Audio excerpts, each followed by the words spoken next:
మరో దురంధర్ ఫ్రాంచైజ్ కాబోతున్న NTR dragon movie ఒక్క మాటతో సీక్రెట్ మొత్తాన్ని బయటపెట్టేసిన ప్రశాంత్ నీల్. దురంధర్ ఫ్రాంచైజీతో పోల్చాడంటే అంతలా డ్రాగన్లో ఏముంది? షూటింగ్ అయిపోయింది కదా, మరి రిలీజ్కి ఇంత లేట్ ఎందుకు? ఇంతకీ డ్రాగన్ గురించి నీల్ చెప్పినటువంటి మాటలేంటి? వెళ్ళు.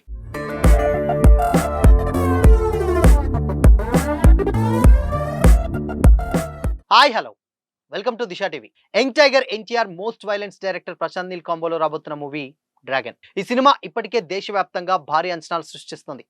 లేటెస్ట్ గా రిలీజ్ అయినటువంటి ఫస్ట్ గ్లిమ్స్ తో సినిమా గురించి ఎన్నో చర్చలు మొదలయ్యాయి. అయితే ప్రశాంత్ నీల్ ఇచ్చినటువంటి ఓ ఇంటర్వ్యూలో చేసినటువంటి కామెంట్స్ ఇప్పుడు సోషల్ మీడియాలో వైరల్ అవుతున్నాయి. ఆ ఇంటర్వ్యూలో ముఖ్యంగా ఎన్టీఆర్ క్యారెక్టర్ కథా నేపథ్యం గురించి ఆయన వెల్లడించినటువంటి విషయాలు డ్రాగన్ సాధారణ కమర్షియల్ సినిమా కాదనేటువంటి సంకేతాలు ఇస్తున్నాయి. జనరల్ గా స్టార్ హీరోల సినిమాల ఫస్ట్ లుక్ లేదా టీజర్ అంటే hero elevations, mass dialogues, powerful ఎంట్రీలు ఉంటాయి. కానీ డ్రాగన్ విషయంలో మాత్రం ప్రశాంత్ నీల్ పూర్తిగా డిఫరెంట్ స్ట్రాటజీ ఎంచుకున్నారు. గ్లిమ్స్ లో ఎన్టీఆర్ ను చూపించేటువంటి ముందు మొత్తం కథ, క్యారెక్టర్స్ ను ఆడియన్స్ కు పరిచయం చేశాడు. దీనిపై స్పందించినటువంటి ప్రశాంత్ నీల్ ఈసారి కేవలం హీరోను హైలైట్ చేయడం కాదు, మేము చెప్పబోయేటువంటి కథను కూడా ఆడియన్స్ పరిచయం చేయాలనుకుంటున్నామని కూడా చెప్పాడు. ఇక ఎన్టీఆర్ క్యారెక్టర్ గురించి మాట్లాడుతూ, నేను ఇప్పటి వరకు రాసినటువంటి పాత్రల్లో ఇదే అత్యంత డార్క్ క్యారెక్టర్. రాకీ బాయ్, దేవా కంటే కూడా ల్యూగర్ క్యారెక్టర్ చాలా భిన్నంగా ఉంటుందని కూడా ప్రశాంత్ నీల్ వెల్లడించారు. స్టార్ ఇమేజ్ ఉన్నటువంటి హీరో ఇలాంటి ఒక క్యారెక్టర్ ను ఎక్స్పెక్ట్ చేయడం, అది కూడా యాక్సెప్ట్ చేయడం చాలా చాలా పెద్ద రిస్క్ అని కూడా చెప్పాడు. ఒక స్టార్ హీరోగా కాకుండా కథ కోసం కంప్లీట్ గా తన ఇమేజ్ ను పక్కన పెట్టి ఎన్టీఆర్ ఈ క్యారెక్టర్ ను యాక్సెప్ట్ చేశాడని కూడా ప్రశంసించాడు. అసలు ఈ కథకు సంబంధించినటువంటి ఆలోచన 5 ఏళ్ల క్రితమే స్టార్ట్ అయిందట. అప్పటి నుంచి ఎన్టీఆర్, ప్రశాంత్ నీల్ ఇద్దరు కలిసి కథా, క్యారెక్టర్స్, డ్రామాపై ఎన్నో చర్చలు జరిపారట. ఈ కథలోని మెయిన్ క్యారెక్టర్ ఎందుకు అలా ప్రవర్తిస్తుంది అనేటువంటి, అతడి ప్రయాణం ఏంటి అనేటువంటి విషయాలను కూడా పూర్తిగా నమ్మేలా రాయడానికి కూడా మాత్రమే 3 సంవత్సరాలు పట్టిందని కూడా ప్రశాంత్ నీల్ వెల్లడించారు. ఒక సీన్ జస్టిఫై చేయడానికి కూడా సంవత్సరాల పాటు కష్టపడతామని కూడా చెప్పారు. మరో ఇంట్రెస్టింగ్ విషయం ఏంటంటే, డ్రాగన్ కథ 1947 తర్వాతి భారతదేశం నేపథ్యంలో సాగుతుంది. అయితే అసలు డ్రామా 1967 కాలంలో స్టార్ట్ అవుతుందని కూడా ప్రశాంత్ చెప్పుకొచ్చాడు. ముంబై, కోల్కతా వంటి నగరాల నేపథ్యంలో కథ నడుస్తుందని, అప్పట్లో ఉన్నటువంటి ఓపియన్, హెరాయిన్ వ్యాపారాలు, దాని తర్వాత అక్రమ సామ్రాజ్యాలుగా గ్యాంగ్ వార్స్ ఈ కథలోని కీలక పాత్ర పోషిస్తాయని కూడా వెల్లడించారు. అంటే కేజీఎఫ్ లో బంగారం, దాని తర్వాత సలార్లో కాన్స రాజ్యం ఎలా కథకు బలం ఇచ్చాయో, డ్రాగన్ లో చారిత్రక నేపథ్యం అండ్ దాని తర్వాత నేర సామ్రాజ్యాల పోరాటాలతో పాటు దేశభక్తి భావం కూడా ఉన్నట్లు చెప్పుకొచ్చారు. ఇక ఎన్టీఆర్ లుక్ గురించి కూడా ప్రశాంత్ నీల్ ఒక ఇంట్రెస్టింగ్ విషయాలు చెప్పారు.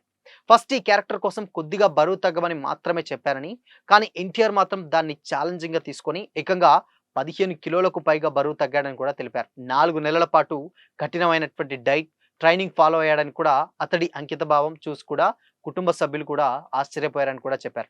ఒక అసాసిన్ క్యారెక్టర్ కి అవసరమైనటువంటి బాడీ లాంగ్వేజ్ కోసం ఎన్టీఆర్ ఎంతో కష్టపడ్డాడని కూడా వెల్లడించారు. తన కెరీర్ లో రూపొందించినటువంటి డార్క్ క్యారెక్టర్ లో డ్రాగన్ చివరి సినిమా అని కూడా ప్రకటించారు. అయితే కేజీఎఫ్ లో రాకీ, సలార్ లో దేవా, ఇప్పుడు డ్రాగన్ లో ల్యూగర్, ఈ 3 క్యారెక్టర్స్ ఒకే జూన్ వరకు చెందినవిగా కనిపించినా వాటి ఎమోషన్స్ అండ్ ఎయిమ్స్, కథలు పూర్తిగా వేరువేరని స్పష్టం చేశాడు. అందుకే ఈ సినిమాను మరో కేజీఎఫ్ లేదా మరో సలార్తో పోల్చకూడదని కూడా సూచించాడు.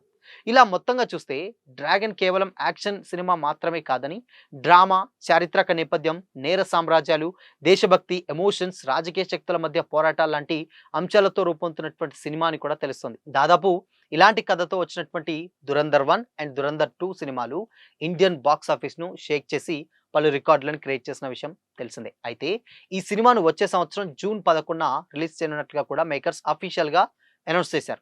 ప్రజెంట్ అందుతున్నటువంటి సమాచారం ప్రకారం ఈ సినిమాకు సంబంధించినటువంటి దాదాపు షూటింగ్ 50% ఇప్పటికే కంప్లీట్ అయింది. అయితే ఇంకొక 50% షూట్ ఏదైతే పూర్తయినా అది రిలీజ్ డేట్ కి ఎందుకు ఇంత దూరంగా పెట్టారనేటువంటి అనుమానం డెఫినెట్ గా ఆడియన్స్ లో వ్యక్తమవుతుంది. దీని వెనుక కారణం లేకపోలేదు. టాక్ ప్రకారం ఈ సినిమాను 2 పార్ట్స్ గా రూపొందిస్తున్నారని కూడా తెలుస్తుంది.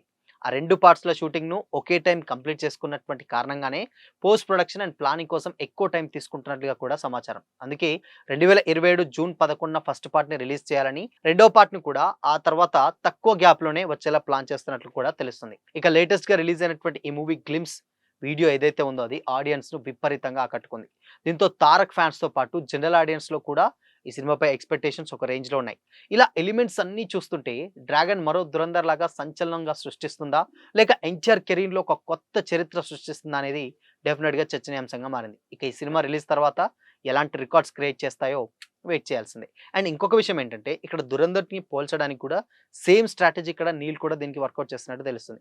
ఏదైతే 'దురంధర్ 1' అండ్ దాని తర్వాత 'దురంధర్ 2' ఈ 2 సినిమాలు ఏవైతే ఉన్నాయో అవి కంప్లీట్‌గా ఫస్ట్ పార్ట్ 2 కూడా ఒకేసారి షూట్ చేసి ఫస్ట్ 'దురంధర్' రిలీజ్ చేసిన తర్వాత కొద్ది గ్యాప్‌లోనే కొంచెం ఉన్నటువంటి రఫ్ షూట్ దాని తర్వాత ఒక 10-15-20% షూట్‌ని బ్యాలెన్స్ పెట్టుకొని దాని తర్వాత 'దురంధర్ 2'కెళ్లారు. ఇన్‌ఫాక్ట్ ఆ ఫీవర్ అలానే ఉంది. అయితే 'దురంధర్' వచ్చినటువంటి ఏదైతే ఎమోషన్ గాని అది ఏదైతే టాక్ ఉందో ఆ పాజిటివిటీ ఉన్న టైంలోనే 'దురంధర్ 2'ను కూడా వెంటనే రిలీజ్ చేయడం ఆ సినిమాకు చాలా పెద్ద ప్లస్ అయింది. అండ్ కలెక్షన్స్ పరంగా కూడా కొన్ని వందల కోట్లు కలెక్ట్ చేసినటువంటి సినిమాగా 'దురంధర్' అయితే ఒక రికార్డ్ క్రియేట్ చేసింది. సేమ్ ఇప్పుడు 'డ్రాగన్‌ని' కూడా అలానే అదే ట్రాక్‌లో తీసుకెళ్తున్నట్లు తెలుస్తుంది. ఎందుకంటే ముందుగానే ఇక్కడ 'డ్రాగన్' స్టోరీ మొత్తం అనుకోని షూట్ కూడా పార్ట్ 1, పార్ట్ 2కి సంబంధించి కంప్లీట్‌గా చేసుకొని పోస్ట్ ప్రొడక్షన్ వర్క్ కూడా కంప్లీట్ చేసుకున్న తర్వాత మేబీ ఏమైనా ప్యాచ్ వర్క్ ఏదైనా ఉంటే ఆ ప్యాచ్ వర్క్ ఇప్పుడు 'డ్రాగన్' రిలీజ్ అయిన తర్వాత ఆ టాక్ ఏదైతే ఆ బజ్ ఏదైతే ఉంటుందో ఆ టైంలోనే వెంటనే రిలీజ్ చేస్తే డెఫినిట్‌గా సినిమాకి ఇంకెక్కువ కలెక్షన్స్ వచ్చేటువంటి ఛాన్సెస్ ఉంటాయని కూడా మనకైతే అర్థమవుతుంది. ఇన్‌ఫాక్ట్ ఇదే విషయంలో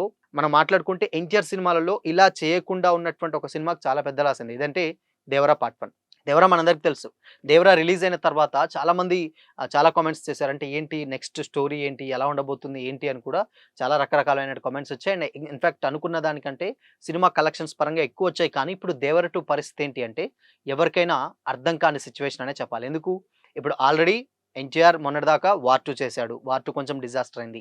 అండ్ దాని తర్వాత ఇప్పుడు 'డ్రాగన్' చేస్తున్నాడు. అండ్ 'డ్రాగన్' తర్వాత మళ్ళీ 'త్రివిక్రమ్ శ్రీనివాస్‌తో' ఇంకో ప్రాజెక్ట్ ఉంటుంది. దాని తర్వాత 'రాజమౌళి ప్రొడక్షన్‌లో' ఇంకొక ప్రాజెక్ట్ ఉంటుంది. సో, ఇలా వరుస ప్రాజెక్ట్‌లు చేస్తున్నాడు. సో, మరి ఈ గ్యాప్‌లో 'దేవర 2' ఎక్కడ అనేదే ఇక్కడ ఒక పెద్ద క్వెషన్ మార్క్ అన్నమాట. ఎందుకంటే మనందరికీ తెలిసిందే గదా! ఇప్పుడు 'దేవర' గనక ఎట్ ఎ టైమ్ షూట్ చేసి ఉండుంటే వెంటనే ఆ బజ్‌లో రిలీజ్ చేసేవారు. కొంచెం దానికొక హైప్ వచ్చేది అండ్ కలెక్షన్స్ పరంగా వచ్చేది. కానీ ఇప్పుడు మళ్ళీ స్టార్టింగ్ నుంచెల్లి షూట్ చేయాలి. ఇన్‌ఫాక్ట్ ఇంకొక విషయం ఏంటంటే 'డ్రాగన్' తర్వాత 'ఎన్టీఆర్' రేంజ్ ఏ రేంజ్‌లో ఉంటుందో తెలీదు. ఈవెన్ అలాంటి ఒక ఇప్పుడు 'దేవర' లాంటి ఒక సేమ్ అంటే కంటిన్యూటీ ఫిల్మ్ కాబట్టి అలాంటి ఒక క్యారెక్టర్ మళ్ళీ ప్లే చేస్తే ఆడియన్స్ యాక్సెప్ట్ చేస్తారా లేదా తెలీదు. సో, అందుకోసమని ఇవన్నీ దృష్టిలో ఉంచుకొని తెలివిగా ప్రశాంత్ నీల్ ఏం చేశారంటే పార్ట్ 1, పార్ట్ 2 షూటింగ్స్ సంబంధించి వెంటనే షూట్ కంప్లీట్ చేసుకొని కొంచెం తక్కువ గ్యాప్‌లోనే రిలీజ్ పెట్టుకుంటే 'దురంధర్' లాగానే ఇది కూడా వర్కౌట్ అయ్యేటువంటి ఛాన్సెస్ ఉన్నట్లుగా కూడా తెలుస్తుంది. సో, ఇదొక మంచి స్ట్రాటజీయే. సో, అందుకోసమని ఇప్పుడు 'డ్రాగన్‌ని' 'దురంధర్‌తో' పోలుస్తున్నారు. సో, మరి దీనిపై మీ ఒపీనియన్ ఏంటి?